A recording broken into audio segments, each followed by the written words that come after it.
मुझे यकीन नहीं आता कि तेरा निशाना कैसे चूक गया। सरकार, गोली तो मैंने अल्लाह पे ही चलाई थी, लेकिन पता नहीं अचानक से एक बच्चा सामने आ गया। बकवास बंद कर। जी सरकार। सांप भी मर जाता और लाठी भी ना टूटती। किसी का शक भी मुझ पर ना जाता कि मैंने अल्लाह को मरवाया है।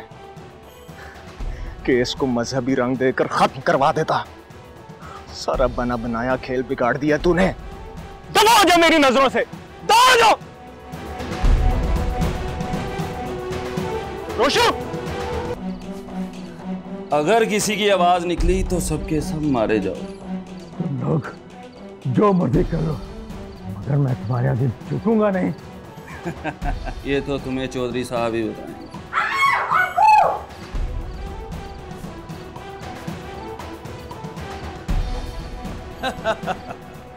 अब तुम्हारी आवाज निकली, तुम तो मरोगी, साथ अपने माँ बाप के भी मरो।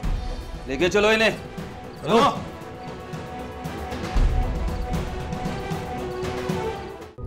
जी मैंने बंदा भेजा बाबा,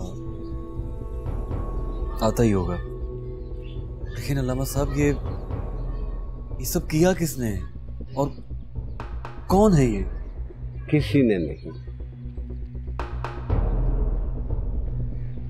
बस एक और ख़ानदान हमारे मुआशरे के जुल्म और बर्बरियत का शिकार हो गया। लेकिन अल्लामा साहब क्यों?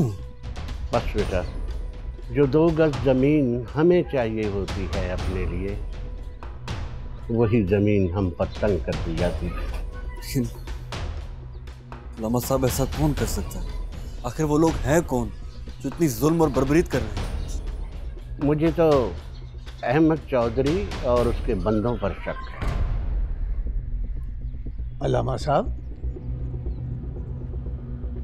ये आप कैसे कह सकते हैं? देखिए, हम सब अंधे नहीं हैं। जो कुछ हुआ आपके सामने ही है। तुम अपनी जुबान बंद रखो लड़के। मैंने जिनसे सवाल किया है, मुझे जवाब भी उन्हीं से चाहिए। जी अल्लामा साहब। हाजी साहब को मौका महल भी देख लिया करें, मेहरबानी आपकी।